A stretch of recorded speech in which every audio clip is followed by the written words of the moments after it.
আসসালামু আলাইকুম।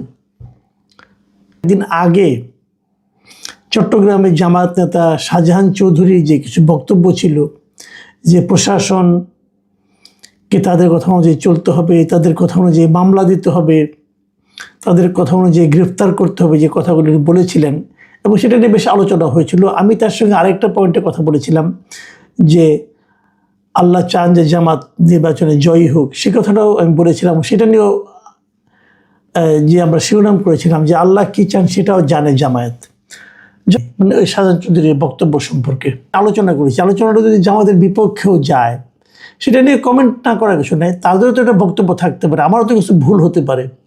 আপনি কমেন্টগুলো পড়লে বুঝবেন যে কিছু ভুল আমিও কিন্তু করেছি। কাজেই ভুল মানুষের হতেই পারে, সেটা নিয়ে এত আপনার ভুল হবেই না এত দৃঢ় আপনার সিদ্ধান্ত যাওয়া উচিত না। আমার ভুলটা আপনি একটু পরে বুঝতে পারবেন, আমি নিজেও সেটা স্বীকার করছি। মিস্টার লিমিট ক্রস, আপনাকে আমি বলি, অবশ্যই আমার জ্ঞানের দণ্ডতা, আমি অনেক কিছু জানি না, কিন্তু ইসলামের দৃষ্টিতে রাজনীতি ইসলামের অপরিহার্য অংশ। এই বিষয়টা আপনি কোথায় পেয়েছেন ভাই? কোনো সন্দেহ নাই, আমাদের মহানবী হযরত মুহাম্মদ সাল্লাল্লাহু আলাইহি ওয়াসাল্লাম অত্যন্ত বড় একজন রাষ্ট্রনায়ক ছিলেন। ওনার সময়ে ইসলামের ব্যাপক প্রসার ঘটে, কিন্তু ইসলামের দৃষ্টিতে রাজনীতি অপরিহার্য অংশ, ইসলামের অপরিহার্য অংশ। এটা কীভাবে? এটা কোরআন শরীফে কোথাও আছে? রাজনীতি এই জিনিসটা আছে? মানুষের কল্যাণ আপনি করবেন, মানুষের কল্যাণ তো রাজনীতি না করেও করা যায়। কাজেই মুখস্থ কথা না বলে মনে হয় ভালো, আপনি একটু খোঁজখবর নেন, নিয়ে তারপরে কথা বলেন। যদি হয় ভালো, আপনি আমাকে একদম তথ্য প্রমাণ সহ বলেন ভাই, কোনো সমস্যা নেই। তাই যদি হতো না, সারা দুনিয়াতে একমাত্র আমরাই ইসলামী দল করতেছি না, তো আরও অনেক দল আছে, অনেক দেশ আছে, সেগুলোতে এরকম আছে, কিন্তু রাষ্ট্র ক্ষমতায় গিয়েছে এরকম কয়টা পাবেন আপনি? এটাই একটু ভুল হয়েছে। ভুল হয়েছে এই কারণে, আমার ভুলটা আমার ইচ্ছাকৃত না। আমি কিন্তু ওনার ভিডিওটা পেয়েছি, আমি যেখানে ভিডিওটা পেয়েছিলাম সেখানে আমার মনে হচ্ছে এই কথাটুকু নাই। উনি যারা ভিডিওটা আপ করেছেন তারা আমার মনে হচ্ছে টুকু বাদ দিয়ে কেবল আল্লাহ সিদ্ধান্ত নিয়েছেন জামাতে ইসলামকে ক্ষমতায় নেবেন। তো আপনার এই কমেন্ট পাওয়ার পর আমি নিজে এটাকে অনেকগুলো জায়গায় সার্চ করে শেষ পর্যন্ত আমি খুঁজে পেয়েছি একটা জায়গায়, যে স্টার নিউজ খুব সম্ভবত, এই টেলিভিশনের একটা নিউজে আমি দেখেছি, পুরোটা পেয়েছি আমি, এবং সেখানে উনি বলেছেন যে আমার মনে হচ্ছে আল্লাহ তাআলা সিদ্ধান্ত নিয়েছেন জামাতে ইসলামকে ক্ষমতায় নেবেন। উনি আমার মনে হচ্ছে এই কথাটা আগে যুক্ত ছিল, কিন্তু প্রথম আমি যেখান থেকে বলেছিলাম মন্তব্যটা করেছিলাম, সেখানে আমার মনে হচ্ছে ওটুকু আমি পাইনি, ওরা ওখানে ওটুকু আপ করেনি। তাদের এই জায়গাটাতে আমি যারা করেছিল কাজটা তাদের সমালোচনা করছি। আমার কথা হলো কি, যখন কেউ কিছু একটা বলে তার পুরো বাক্যটাই কিন্তু থাকা উচিত। বাক্যাংশ দিলে পরে মানুষের মধ্যে একটা ভুল বুঝাবুঝি সৃষ্টি হতে পারে, যেটা আমার ক্ষেত্রে হয়েছে। আমার জন্য ভুল বুঝাবুঝি হয়েছে এবং এই জন্য আমি অবশ্যই ক্ষমা প্রার্থী। কিন্তু তারপরেও আমার একটা কথা, যদি আপনার মনেও হয়, সেটাই বা হবে কেন? আপনার মনে হচ্ছে আল্লাহ সিদ্ধান্ত নিয়েছেন, এটাই বা আপনি ভাবেন কেন? আপনি বলতে পারতেন যে আমার মনে হচ্ছে আল্লাহ হয়তো আমাদের দিকে তাকাবেন, আমাদের ভালো ফল করতে দিবেন। কিন্তু জামাত ইসলামকে আল্লাহ ক্ষমতায় নেবেন, এটা আপনার মনে হয় যদি, সেখানেও কিন্তু একটু ব্যাপার আছে। তারপরে আমি বলবো যে আমি আসলে এটা ভুল বলেছিলাম এবং এই জন্য আমি দুঃখিত। ভিডিও বানানো যাবে না কেন? দল তো স্বীকার করে নাই পরে, এবং দল তাকে অস্বীকার করে নাই। দলকে বলেছে যে শাহজাহান চৌধুরী আমাদের দলের কেউ না, তো বলেনি। শাহজাহান চৌধুরী দলের প্রবীণতম একজন মেম্বার এবং খুব গুরুত্বপূর্ণ মেম্বার, সে গুরুত্বপূর্ণ নেতা দলের। তাকে কি তার নেতৃত্ব থেকে সরাই দেওয়া হয়েছে? তাকে কি দল থেকে বের করে দেওয়া হয়েছে?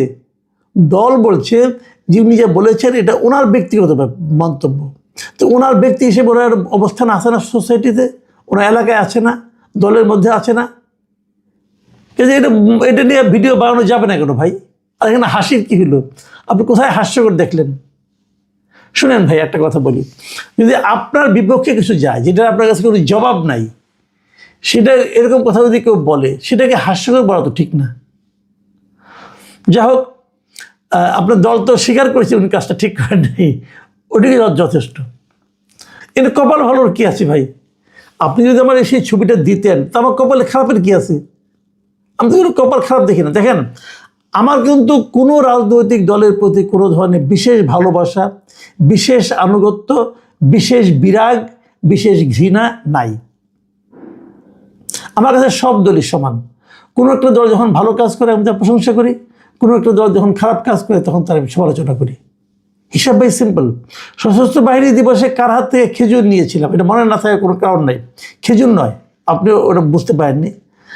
জামাতের আমির ডাক্তার শফিকুর রহমান, ওনার সঙ্গে আমার সশস্ত্র বাহিনী দিবসে অনুষ্ঠানে দেখা হয়েছিল এবং উনি অত্যন্ত মানে সহৃদয়তার সঙ্গে আমার সঙ্গে কথা বলেছেন। অত্যন্ত অসাধারণ ওনার ব্যবহার। আমি ওনার আচরণে রীতিমতো মুগ্ধ হয়েছি যে আমার মতো একজন ক্ষুদ্র মানুষের সঙ্গে উনি কথা বলেছেন এবং অত্যন্ত আন্তরিকতার সঙ্গে কথা বলেছেন, একাধিকবার কথা বলেছেন। এবং একবার উনি আমার সঙ্গে যখন কথা বলতে আসছেন তখন ওনার হাতে একটা আঙুর ছিল, সে আঙুরটা উনি আমাকে দিয়েছেন এবং ওটা দিতেই পারেন, অন্যায় হয় নাই। একটা মানুষ আরেকটা মানুষকে কিছু একটা দিতে পারে, উনি কিছু একটা খাচ্ছিলেন, আমার একটা আঙ্গুর খাওয়ার জন্য দিয়েছেন। আমি খুশি হয়েছি, অত্যন্ত খুশি হয়েছি। ওখানে পাশে আমার স্ত্রীও ছিলেন, ওনাকে আমি দেখিয়েছি যে আমাকে উনি খেজুরটা দিয়েছেন, তো আমি যেটা খেয়েছি। কিন্তু এখানে তো কিন্তু মানে আপনি ছবি দিলে আমার তো কোনো লস হতো না, কারণ আমি তো এখানে তো জামাতের আমির, উনি এই দেশের একজন নাগরিক এবং অত্যন্ত গুরুত্বপূর্ণ একজন পলিটিক্যাল লিডার এবং আমার সঙ্গে জামাতের সঙ্গে কোনো শত্রুতা নাই, আমিরের সঙ্গে তো আরও নাই। আমি ওনাকে পছন্দ করি পার্সোনালি। তো ভাই আমার এই যে যে কন্টেন্টটা আমি করেছিলাম তার সঙ্গে আপনার এই কথার কী আছে, মানে আপনার মিল আছে আমি তো বুঝতে পারলাম না। আমি ধর্ম বুঝি কি বুঝি না আমার ব্যাপার, আপনি বুঝেন ভাই, আপনিও তো বুঝেন, কারণ আপনি ইংলিশ টিচার যেহেতু বুঝতেই পারেন। কিন্তু এই প্রশ্নটা আমি করতেছি না আপনাকে। ধর্ম বোঝার জন্য সবাইকে একই মাত্রায় বুঝতে হবে এমন কোনো আইন নেই। যেমন আপনি ইংলিশ টিচার, বাংলাদেশে অনেক লোক ইংলিশ বুঝে, হয়তো আপনার মতো বুঝে না, কারণ আপনি টিচার, আপনি অনেক বেশি বুঝেন। কারণ এই জন্য কি বাকিরা কেউ ইংলিশ কথা বলতে পারবে না? তাদের ইংলিশ বলা নিষেধ নাকি? কাজেই কি আছে কোরআনে, কি আছে পরিপূর্ণ জীবন বিধান, কি বিধান, এটাকে অস্বীকার করেছি কোথাও? যেটা প্রসঙ্গ উঠে নাই সেই প্রসঙ্গে কথা বলেন কেন? একটা কথা বলি, জামাত নিয়ে আমি সবচেয়ে কম কথা বলেছি।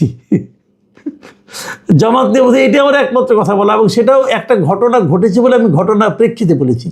আর বিএনপি আওয়ামী লীগ নিয়ে যে কত কত কন্টেন্ট আমি করেছি, আপনি একটু প্রিভিয়াস কন্টেন্টগুলো তাকালেই বুঝতে পারবেন। মানে আপনার কাছে এবার খারাপ লেগেছে, এই জন্য আপনি বলছেন যে এটা আমার বলা বাড়াবাড়ি। ভাই কোনো কিছুই বাড়াবাড়ি না। এই যে আপনি এত বড় একটা কথা আমাকে নিয়ে লেখলেন যার কোনো সত্য কোনো ভিত্তিই নাই, আমি তো এটাকেও বাড়াবাড়ি মনে করি না। আমি মনে করি আপনি লিখেছেন, আপনার মনে হয়েছে লিখেছেন, লিখবেন, এবং আপনি লিখেছেন বলে আমিও পড়েছি, কিন্তু কোনো সমস্যা তো নাই। কারো যদি একটা ঘটনা যদি ঘটে সেই ঘটনা নিয়ে কথা বলতে পারবো না? বরঞ্চ আমি তো মনে করি জামাতে ইসলাম আমার এই কথাটাতে বরং খুশি হয়েছে। শাহজাহান চৌধুরী সাহেব এরপরে খুব সতর্ক হয়ে যাবেন, আমি তো ওনাদের উপকার করেছি। সমালোচনা করা মানে কিন্তু নিন্দা করা নয়, তাই না? রাজশাহী বিশ্ববিদ্যালয়ে জামাত শিবিরের খুবই দুর্দণ্ড প্রতাপ ছিল, এবং তাদের বিরুদ্ধে যে শিবিরের বিরুদ্ধে এখন যে রক কাটার একটা অভিযোগ মাঝে মাঝে শোনা যায়, সেটা কিন্তু ওই সময়ের রাজশাহী বিশ্ববিদ্যালয় থেকেই কিন্তু উৎপত্তি এবং ছড়িয়ে পড়েছিল। দেখেন ভাই, টুপি পরা না পরা মানুষের ইচ্ছা অনিচ্ছার ব্যাপার। যদি কেউ পরে আরাম পায় পরবে। এখন মানে টুপিটাকে আমি যদি ধর্মীয় পোশাক ধরা উচিত না, পোশাকের কোনো ধর্ম নাই। তারপরে আমি ধরলাম এটা আমাদের একটা ধর্মীয় একটা ইঙ্গিত বহন করে। টুপি কিন্তু আবার খ্রিস্টানরাও পরে, যাই হোক ধরলাম এটা নিয়ে মুসলমান যেটা বোঝানোর উপায়। তারপরে যদি এটা কেউ পরে, এটা তো খুশি হওয়া ছাড়া কোনো কারণ দেখি না, এটা আনন্দের ব্যাপার, ওনারা পড়েছেন। যদি এটা রাজনীতির একটা অংশ বানিয়ে ফেলায়, রাজনৈতিকভাবে মানুষকে প্রভাবিত করার জন্য পড়ে, সেটা ওই পাবলিকও বুঝে, এটা আমার আপনার বোঝার দরকার নাই। যাদের সামনে পড়ছে তারাও বুঝতে পারছে যে এই লোকটা এতদিন পরে নাই, হঠাৎ করে এখন পড়লো কেন, তার মানে একটা নাটক করছে, এটা মানুষ কিন্তু বুঝে যায়। কাজে আমি মনে করি যে যেমন আছেন সে তেমনই থাকেন। হয়তো একদিনের জন্য 2 দিনের জন্য নিজের খুব ধার্মিক এটা প্রমাণ করা তো কোনো দরকার দেখি না। আর ধার্মিক প্রমাণ করতে হলে আচরণ দিয়ে বোঝানো যায়, ওই টুপি পরে নয়। মাথায় হাত রাখতে হবে না, আমি সত্যি কথাই বলছি। বিএনপির চাঁদাবাজি নিয়ে আমার মনে হয় না যে আমার চেয়ে বেশি কেউ ভিডিও করেছে। এবং আওয়ামী লীগ সরকার চলে যাওয়ার পর থেকেই বিএনপি যে শুরু থেকেই চাঁদাবাজিগুলি বিভিন্ন এলাকায় করেছে, এবং এটা নিয়ে আমি একাধিক ভিডিও বানিয়েছি। এবং কেবল ভিডিও না, আমি যখন বিভিন্ন টক শোতে বিভিন্ন টেলিভিশনে কথা বলি তখনও এইগুলি আমি উচ্চারণ করি। আপনারা তো মনে থাকবে না, কিন্তু বিএনপির কোনো নেতাকর্মীকে জিজ্ঞাসা করেন, তাদের ঠিকই মনে আছে। মোবাইল ফুটেজ লিখেছে। যাই হোক ভাই, মোবাইল ফুটেজ আপনি বিএনপিকে একটা পরামর্শ দিয়েছেন, এবং আমি ব্যক্তিগতভাবে আপনার সঙ্গে একটা জায়গায় একমত। সেটা হলো, আমি মনে করি তত্ত্বাবধায়ক সরকারটা এই নির্বাচন থেকেই বাস্তবায়ন করা দরকার। গত 2-3 দিন ধরে আপনারা দেখছেন সারা দেশে, বিশেষ করে ঢাকার আশেপাশে মানিকগঞ্জ এলাকাগুলোতে বাউলদের উপর এক ধরনের আক্রমণ। বাউল কারা? তাদের একটা দর্শন আছে, কিন্তু লালন শাহ তিনি বাউল ছিলেন, শাহ আব্দুল করিম তিনিও বাউল ছিলেন।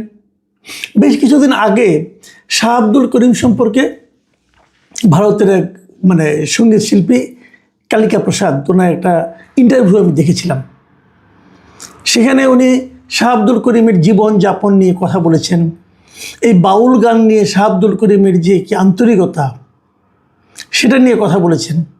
এই বাউল শিল্পী যারা, তারা কিন্তু কেবল গান গায় না, তারা সেই সঙ্গে একটু দর্শনও প্রচার করে, মানব দর্শন। তারা জীবনটাকে কিভাবে দেখেন সেইগুলিকে তারা নানাভাবে প্রচার করেন এই গানের মাধ্যমে। এই বাউল গান এই দেশে চলে আসছে শত বছর ধরে, এটা আজকে থেকে না। কিন্তু এই রবীন্দ্রনাথের যে শিল্প সাহিত্য যা দেখছেন আপনি, তারও আগে থেকে এই বাউল গানের চর্চা আমাদের এখানে চলে আসছে। এটা হলো আমাদের এই মাটির গান। এদেশের জনগণ, এদেশের মানুষ, এদেশের কৃষক, শ্রমিক, মাঝি, জেলে, এটা তাদের গান। এই গানটার জন্য কোনো স্কুল নাই, কোনো কলেজে এই গান শেখানো হয় না, স্কুল কলেজের থেকে এই গান আসেনি। এটা মানুষের মন থেকে এসেছে, মানুষের যে উৎপত্তি উৎসস্থল, সেখান থেকে এসেছে। বহুদিন ধরে এই গানগুলি চলে আসছে আমাদের এই দেশে, এটাই আমাদের কালচার। এখন কোন কালচার থাকবে এবং কোন কালচার থাকবে না, সেটা যদি নির্ধারণ করার দায়িত্ব দেওয়া হয় এমন একটা গোষ্ঠীর হাতে যারা কালচারই বুঝেন না, তাহলে কেমন হবে? যারা বাউল গান করেন তারা কি মুসলমান না? তারা কি ধার্মিক না? তারা তাদের মতো করে ধর্ম পালন নিয়ে কিন্তু আরেক যন্ত্রণা বললাম শব্দের অন্য অর্থে, আপনারা হয়তো অন্যভাবে নেবেন না। যন্ত্রণা বলছে এই কারণে যে আপনি চট করে কিন্তু বলতে পারবেন না যে তার ধর্মটা হচ্ছে না। পৃথিবীতে অনেক ধর্ম আছে, কিন্তু এই ধর্মীয় সহাবস্থানের কথা, আমরা যে ধর্মের অনুসারী, ইসলাম ধর্মের অনুসারী, আমাদের ইসলাম ধর্ম কিন্তু এই ধর্মীয় সহাবস্থানের কথা স্বীকার করেছেন, এবং অন্য ধর্মের যারা পালন করবেন তাদেরকে তাদের ধর্ম পালনের সমস্ত সুযোগ সুবিধা দেওয়ার জন্য বলেছেন। আলাদা আলাদা ধর্ম, এগুলো নিয়ে কেন এরকম হচ্ছে? ধরা যাক, আমি একটা তর্কের জন্য একটা কথা বলি। ধরা যাক আমি মুসলিম, আপনিও মুসলিম। আমি যদি আপনাকে আমি প্রশ্ন করি, আপনি কোন মুসলিম? আপনি শিয়া নাকি সুন্নি? বলুন। যদি আপনি সুন্নি হন, তাহলে মিনিমাম এই যে পৃথিবীতে এখনও 15% মুসলিম আছে যারা নাকি শিয়া ধর্মাবলম্বী।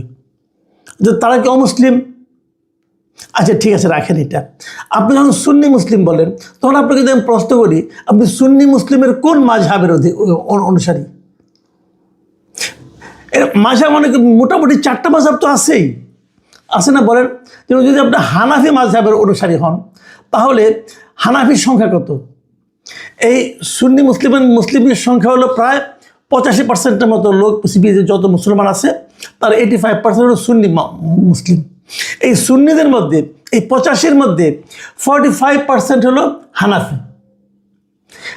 শাফি হলো 25%, শাফি মাযহাবের।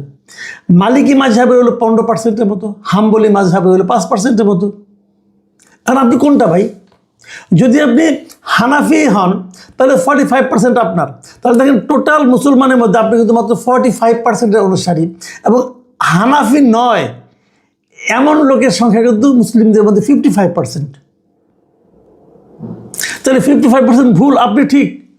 তখন এটা একটা বিতর্ক, এটা একটা এটা নিয়ে আপনি কোনো তর্ক করতে পারবেন না। কারণ যারা ওইটা পালন করছেন তাদেরও একটা যুক্তি আছে। আবার ইদানিং আরেকটা গ্রুপ দাঁড়িয়েছে, এটা হলো সালাফি। এটা সৌদি আরবের একটা গ্রুপ আছে, এটা সালাফি।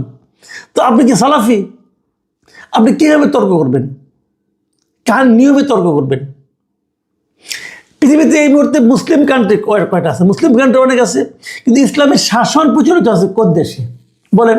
আফগানিস্তানে, ইরানে, এই তো। সৌদি আরবে কি ইসলামী শাসন? ইসলামিক রাষ্ট্রতন্ত্র সাপোর্ট করে? ভাবুন একবার কথাগুলো। তো এখন আপনি কোন দিকে যাবেন? সৌদি, আপনি যদি ইরানে যান, ইরান শিয়া মুসলিম, আবার আফগানিস্তানে সুন্নি, কোনটা ঠিক? তো এগুলো তো একটা বড় বিতর্ক ভাই। এই বিতর্কের সমাধান আপনি করতে পারবেন? আচ্ছা, আমরা বাংলাদেশের প্রেক্ষিতে আলাপ করি। বাংলাদেশের মুসলিম অনেকগুলো আছে, অনেকগুলি বলবেন কি? অনেকগুলি না, একটাই মুসলিম, ঠিক আছে, একটাই মুসলিম মানলাম। তা হাফিজি মানে আপনার হেফাজতে ইসলাম যারা আছেন, তারা কি জামাতে ইসলামেরকে স্বীকার করেন? তারা বলেন জামাতে ইসলাম করলে নাকি ইমানই চলে যাবে। এই হেফাজতে ইসলামের মাওলানাটা বলেন। তা আপনি কি হেফাজতপন্থী নাকি জামাতপন্থী? আবার এর বাইরে আছে একটা পীরপন্থী, যেমন ইসলামী আন্দোলন যেটা চরমনের পীর, ওরা তো পীরপন্থী। জামাত ইসলাম কি পীরতন্ত্রকে স্বীকার করে? মাজার ভাঙতেছে কারা?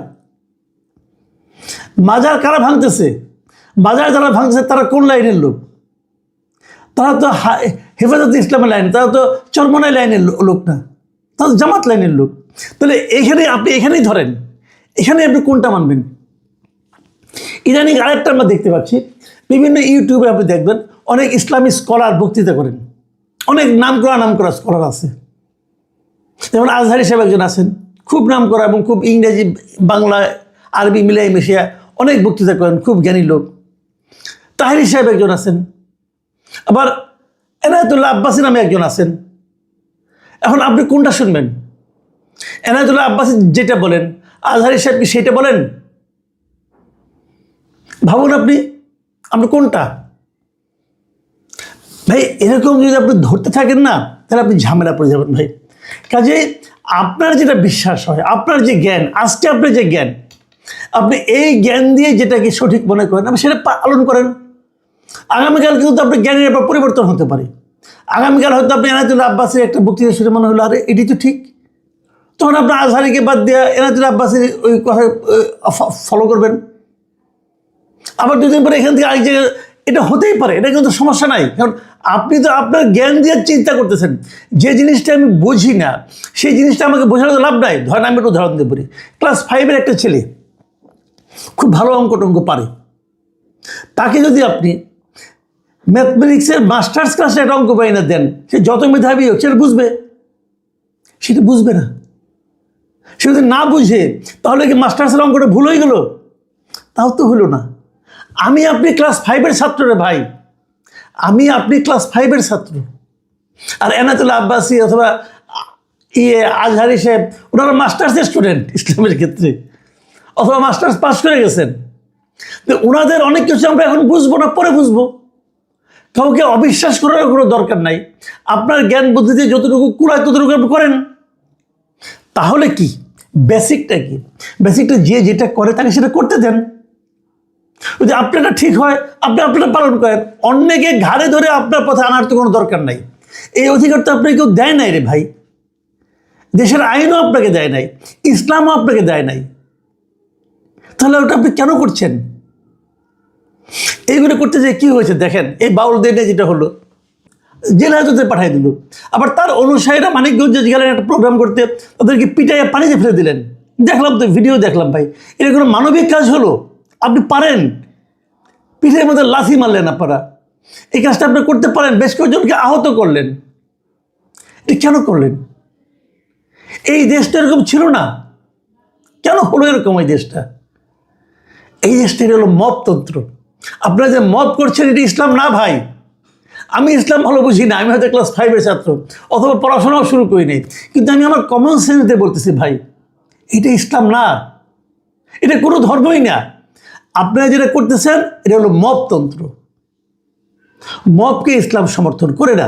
একটু আমি ভাবটা আছে, থাকুক, তাও কোনো সমস্যা নেই। ফরহাদ মাহমুদের যে বক্তব্যটা, এই বক্তব্যটা আপনি কি উড়াই দিতে পারেন? ফরাদ মাজার আরও বলছেন যে মানিকগঞ্জে যারা নিরীহ বাউলদের পেটাচ্ছে আমি সেখানে থাকব, আমাকে পেটাতে পারেন, আমরা প্রতিহিংসা করি না, কিন্তু আপনাদের শিক্ষা দিয়েই যাব। আপনি দিন আগে জায়গায় বলেছেন ইসলামের নামে যে সহিংসতা চালানো হচ্ছে এর সঙ্গে প্রকৃত ইসলামের কোনো যোগাযোগ নেই। নিরীহ মানুষের উপর জুলুমকারীরা কখনোই রাসূলের উম্মত দাবি করতে পারে না। ওনার বক্তব্য। এখন এই বক্তব্য নিয়ে আপনি আধা ঘন্টা আলাপ করতে পারেন, কোনো সমস্যা নাই, কিন্তু সমাজে আপনারা একটা অস্থিরতা তৈরি করছেন এবং সেটা করছেন ধর্মের নামে। এটা ঠিক না ভাই। আমাদের এই দেশে আমি তো আগেই বললাম যে আপনারা এখন কি এই সরকার আসার পরে কি শুরু হয়েছে, আমি মনে করি এই প্রত্যেকটা কাজের সঙ্গে সরকারের এক ধরনের প্রত্যক্ষ অথবা পরোক্ষ মদত আছে। সরকার এগুলি চায়, সরকার এরকমভাবে এই অন্তর্বর্তীকালীন সরকার, এই ডক্টর ইউনূসের সরকার, ওনারা এগুলি চান। এর মাধ্যমে নানা ছুতা নাতায় তারা সমাজে একটা বিশৃঙ্খলা তৈরি করতে চান। কয়েকদিন আগে দেখলাম স্কুলের সঙ্গীত শিক্ষা হবে না, বেশ কয়েকটা রাজনৈতিক দলের লিডারকে দেখলাম বলতেছে সঙ্গীত শিক্ষা হবে না, স্কুলে সঙ্গীত শিক্ষা হবে না। কেন হবে না? হবে না কেন বলেন? দেশটাকে আপনি ইচ্ছা মতো চলবে? ভাই সৌদি আরবের মধ্যে সঙ্গীত শিক্ষক আছে, সৌদি আরবে অনেক স্কুলের সঙ্গীত শিক্ষক আছে, গুগল করে দেখেন আছে কিনা, আমরা দেখে বলতেছে আছে। আপনি কোন জায়গায় নিয়ে আসছেন, আপনারা থিওরি নিয়ে আসছেন? নজরুল গীতি রবীন্দ্রসঙ্গীত দিলে গাওয়া হবে না, এটা তো পাকিস্তানি থিওরি। পাকিস্তানিরা বলতো যে বাংলাদেশে রবীন্দ্রসঙ্গীত গাওয়া হবে না। আপনাকে ওই লাইনে যাচ্ছেন, ওই লাইন থেকে তো আরেক ডিগ্রি উপরে উঠে গেছেন আপনারা। কেন হবে না? তো এই যে বিষয়গুলো মনে রাখবেন, খালি বিপ্লব করলেই হয় না, বিপ্লবের সঙ্গে সঙ্গে একটা সাংস্কৃতিক বিপ্লব দরকার হয়, যেটা চীনে হয়েছিল। কালচারালি যদি আপনি শিক্ষিত না হতে পারেন তাহলে ওই মেধাবী না কোটা না কি এগুলি বলে কোনো লাভ নেই। এবং আমরা বোধ করি কালচারালি অনেক পিছিয়ে আছি এখন। সাংস্কৃতিকভাবে যদি একটা জাতি অগ্রসর না হয় সেই জাতি অগ্রসর হতে পারে না ভাই। আমি খালি একটা কথা বলবো, এই যে ফরাদ মাজার সাহেবের কথা বললাম আমি, এই ফরাদ মাজার সাহেবকে এই যে আজকে যে ছাত্র আন্দোলন হচ্ছে, অনেকে মনে করে এই ছাত্র আন্দোলনে যদি আসলে কোনো মাস্টার মাইন্ড থাকে ইনি এই ফরাদ মাজার, তিনি এগুলি বলতেছেন। আমি বাউলদের সম্বন্ধে আরেকটা ঘটনা বলি, ছোট্ট একটা ঘটনা। কালকে দেখলাম একটা এই সামাজিক মাধ্যমে দেখলাম এক ভদ্র মহিলা কান্না করতেছেন, উনি বাউল গান গান, ওনাকে আর কেউ ডাকে না। কেন ডাকে না? দেখেন কি ভয়ঙ্কর সমস্যা নিয়ে পড়েছেন। ওনার নাম হয়েছে হাসিনা সরকার, যেহেতু ওনার নাম হলো হাসিনা অতএব ওনারা কেউ ডাকে না। আর উনি বলতেছেন আমার বাবা মা দেওয়ার নাম আমি কি করে চেঞ্জ করব? ভাবুন একবার, আমরা কোন সমাজে বাস করছি? দেখুন, ফরহাদ মাজার কিন্তু এই সরকার সম্পর্কে একটা বড় ধরনের অভিযোগ তুলেছেন। এই কথাটাকে উড়ে দিতে পারবেন? আমি বিস্ময়ের সঙ্গে প্রশ্ন করতে চাই, ডক্টর ইউনূস আপনি দেশটাকে কোথায় নিয়ে যাচ্ছেন? কোন মৌলবাদীর গহ্বরে আপনি নিয়ে যাচ্ছেন এই দেশটাকে? আপনার নিজের ধর্মবিশ্বাস কি? এই প্রশ্নটাও করতে চাই। প্রিয় দর্শক, প্রশ্নগুলি হয়তো জটিল, প্রশ্নগুলি হয়তো অনেকে আপত্তিকর মনে করবেন, কিন্তু এই দেশে এখন এই বাস্তবতায় বিরাজ করছে। আল্লাহ হাফেজ।